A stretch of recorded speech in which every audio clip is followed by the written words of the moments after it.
Se a computação quântica ela for uma ameaça do jeito que a gente está falando, quem garante que o banco consegue manter sua senha protegida? Porque é o mesmo tipo de tecnologia.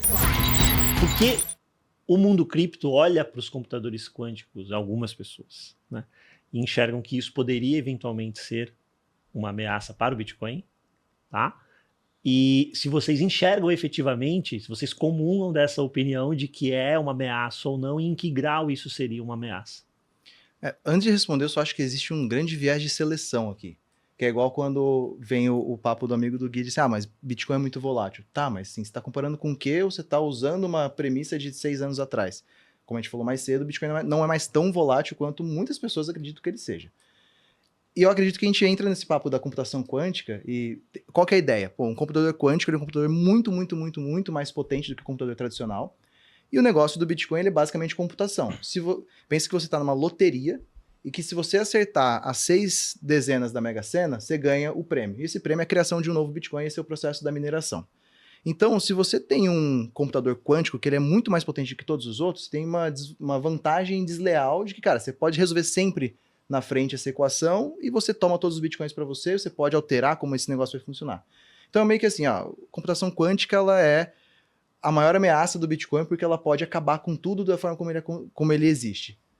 Beleza, o banco segue imune à computação quântica. Então, assim, eu entendo que existe uma ameaça, mas muitas vezes quando a gente entra nesse assunto, se tendencia muito para ela é uma ameaça para cripto. Para mim, isso é o último dos problemas. Assim, se a computação quântica ela for uma ameaça do jeito que a gente está falando, quem garante que o banco consegue manter sua senha protegida? Porque é o mesmo tipo de tecnologia, né? Agora, eu não tenho os dados mais recentes, talvez o Felipe tenha. Eu lembro de muitos anos atrás, houve um estudo sobre computação quântica e a ameaça dela ao Bitcoin. E existe uma diferença entre você conseguir hackear o Bitcoin minerando um bloco específico e fraudando ele, e outra coisa é você manter toda a cadeia para o futuro, e você manter, porque o ataque de 51% que a gente diz que é você tomar a maior parte da rede e você meio que virar dono dela, você pode fazer ele pontualmente, mas você teria que manter isso para sempre. Sempre ser o cara que está gastando ali a energia, poder computacional para manter a sua versão da verdade. Então não é um negócio tão simples assim. Ficaria tão caro que não vale a pena você jogar contra. Eu não vou entrar assim, pessoalmente, eu não entro nessa piração de a computação quântica vai acabar com o Bitcoin, porque se acabar com o Bitcoin, acaba com o mundo. E eu não sou especialista nisso também para tentar, né, falar com toda a propriedade do mundo o que eu acho que vai acontecer. Eu acredito que Bitcoin é tecnologia assim como o restante das outras tecnologias que a gente utiliza. E elas têm que evoluir junto com a computação quântica. Ou com qualquer outra tecnologia que existe. E o mundo se adapta. Mas dado que é mais difícil de mexer nas regras do Bitcoin, ele não teria mais vulnerável que bancos ou outras entidades? De novo, eu não vou tentar falar aqui como especialista de tecnologia e dizer que eu entendo. Eu acredito que não por 2 motivos. O primeiro que eu, sinceramente, não sei que base de comparação a gente teria com o sistema do Itaú, por exemplo. Ele pode ser mudado, mas ele vai ser mudado na velocidade que acompanha o desenvolvimento da computação quântica? Não sei, mas mais rápido que o Bitcoin ele vai ser mudado, né? Mas a questão vai ser mudado para melhor? Isso é uma resposta que eu acho que nem o Itaú tem. A outra que é possível mudar o Bitcoin. Você pode fazer um fork dele. Então, existe um caminho para isso também. Que, mais uma vez, a gente não sabe o output. Eu só acho que é uma questão que não adianta a gente tentar responder muito, porque ninguém tem muito essa resposta. E eu acredito que se fosse uma ameaça tão grande quanto ela realmente é, talvez o restante do mundo já estaria prejudicado por isso. Eu acho que é uma puta ameaça, velho. É o Bitcoin. Top 3 maior ameaça, assim. Mas só pro Bitcoin? É que o Bitcoin é que para as outras criptos também, mas o Bitcoin não, é o que eu importa, digo pro né? restante do sistema financeiro. Mais pro Bitcoin do que para outras entidades por conta dessa questão. O complicado do Bitcoin é que da não dá pra você arrumar ele no meio do caminho, é muito difícil. As mudanças que acontecem no protocolo, nas regras técnicas do Bitcoin, passam anos em discussão. Então, agora a galera tá discutindo qual que é a mudança que vai ser feita daqui a 3, 4 anos para se prevenir em relação a isso. E eu acho que é um dos maiores, se não o maior risco técnico ao Bitcoin hoje é o avanço dessa parada. Porque tem um descompasso muito grande entre a notícia que a gente recebe, o Google lançou um chip quântico novo há 4 meses atrás, versus o estado da arte de verdade, né? Porque o chip que o Google lançou não é o melhor chip que o Google tem, que ele está desenvolvendo. E o melhor chip do Google não é o melhor que a NSA tem, ou que o exército americano tem, então, ou que os chineses têm. Então vai saber aonde que está a vanguarda de verdade, né? Você não sabe.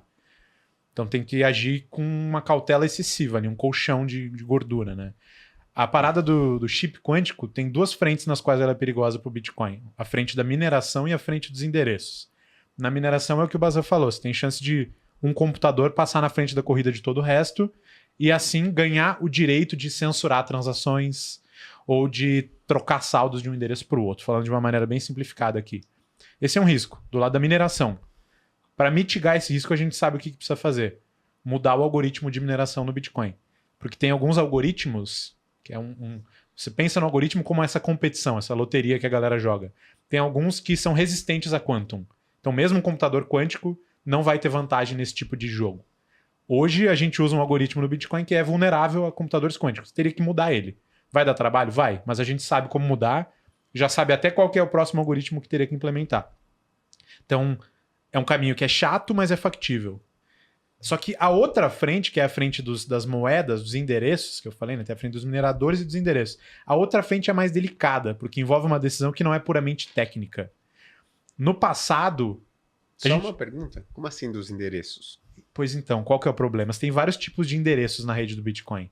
E tem alguns deles, no passado, que sempre que fazia uma transação, expunha a chave pública do endereço, que é um pedaço de informação a partir do qual, se você tem um computador quântico pica das galáxias, tu consegue calcular a chave privada.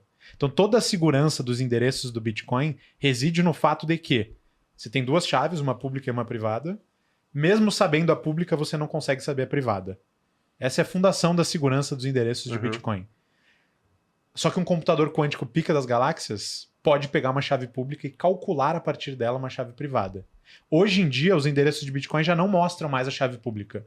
Então, para os endereços atuais, isso não é um problema. Mas no passado, eles mostravam. E aí você tem endereços como o do Satoshi, que tem 1 milhão de Bitcoin lá, que estão expostos, tem as chaves públicas expostas, e que um dia, se esse computador vier a existir, o primeiro lugar que esse computador quântico vai procurar, o maior canário na mina, né? Não sei nem como traduz essa expressão, mas tipo, a maior bandeira, termômetro de progresso da computação quântica mundo afora são as moedas do Satoshi. Porque a hora que tiver um computador quântico forte o suficiente, vai pegar. Ele vai pegar essas moedas. É o maior prêmio descentralizado para o avanço da computação quântica que existe. Ninguém vai nem reclamar. Porque cadê ele? Então, até que veio a público pedir que roubaram meus Bitcoin, pô. Então, é verdade. E aí o que a gente faz? Né? A solução aí, veja que ela não é técnica, igual no caso da mineração. A solução é social. A gente vai deixar as moedas do Satoshi lá esperando como bounty, como prêmio, como incentivo para o desenvolvimento da computação quântica, ou a gente vai, como comunidade, assumir que o Satoshi não está mais entre nós e dar algum destino para essas moedas. O que vocês fariam? Essa é a pergunta que a comunidade do Bitcoin está se fazendo agora. Mas como assim? Eles podem dar um destino para esses Bitcoins? A gente pode, todo mundo sentar aqui numa mesa, todos os Bitcoiners do mundo e falar, galera, a computação quântica está batendo na porta, os caras vão pegar as moedas do Satoshi. E a gente faz o quê? Satoshi não aparece. Satoshi não aparece. Vamos fazer uma versão nova aqui, todo mundo instala no seu computador, todas as exchanges, todas as pessoas, e nessa versão nova, as moedas do Satoshi estão congeladas, elas não podem ser movidas. Vamos fazer isso, todo mundo? Vamos aí fazer? ele aparece. Aí ele aparece. Aí, nem que seja Mas numa aí... mesa espírita, ele aparece.